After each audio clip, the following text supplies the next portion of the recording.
প্রিয় দেশবাসী, বাংলাদেশ ইসলামিক ব্যাংককে নিয়ে অনেক ষড়যন্ত্র চক্রান্ত আমরা দেখতে পাচ্ছি।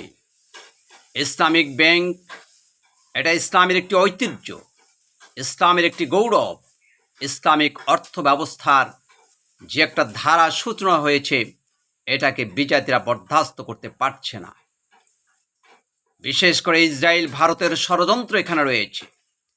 বাংলাদেশের মুসলমানদেরকে যেন ইসলামিক অর্থ ব্যবস্থা থেকে বঞ্চিত করে সুদভিত্তিক অর্থ ব্যবস্থার মধ্যে তারা আটকিয়ে মুসলমানদের ঈমান এবং আমলকে লুণ্ঠন করতে পারে।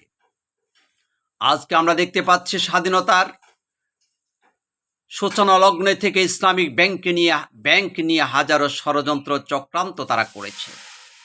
বিগত সরকার সংসদে বাহিরে মানববন্ধনের কোনো শেষ ছিল না যে সকল দাবি একটা ইসলামিক ব্যাংক বন্ধ করতেই হবে, কিন্তু আল্লাহর ইচ্ছায় তারা ইসলামিক ব্যাংককে বন্ধ করতে পারে নাই। ইসলামিক ব্যাংক বাংলাদেশের প্রমাণ করে দিয়েছে যে অর্থনীতির জগতে তারা শ্রেষ্ঠতম সেবা তারা দিয়েছে। বারবার বিশ্বের দরবারে তারা শ্রেষ্ঠ ব্যাংক হিসেবে আখ্যায়িত হয়েছে।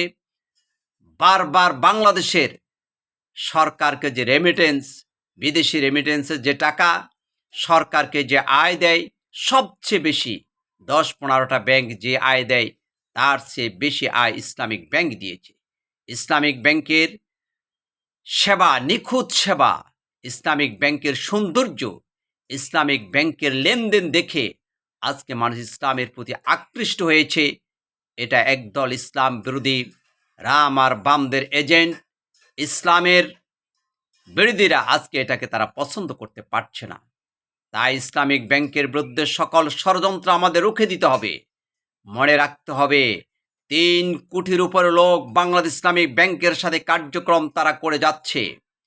এই 3 কোটি লোক যদি গর্জে ওঠে, তাহলে বাংলাদেশে কোনো সরকার টিকে থাকতে পারবে না। এই জন্য ইসলামকে নিয়ে ষড়যন্ত্র বন্ধ করতে হবে। এটা ইসলামিক ব্যাংক নিয়ে ষড়যন্ত্র নয়, এটা সরাসরি ইসলামকে নিয়ে ষড়যন্ত্র। এই ষড়যন্ত্র রুখে দেওয়ার জন্য বাংলাদেশের সকল আলেম, তৌহিদি জনতা, ইসলাম প্রিয়, দিন প্রিয় মানুষদেরকে ঐক্যবদ্ধ হতে হবে। তাই আসুন আমরা ইসলামিক অর্থ ব্যবস্থার দিকে এগিয়ে যাই। ইসলামিক অর্থ ব্যবস্থার মাধ্যমে আমরা সমাজ উন্নয়ন, দেশ উন্নয়নের ভূমিকা রাখি।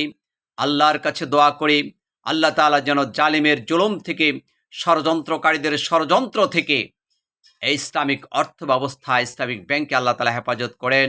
সেই প্রত্যাশা সকলের কাছে কামনা করছি। খোদা হাফেজ।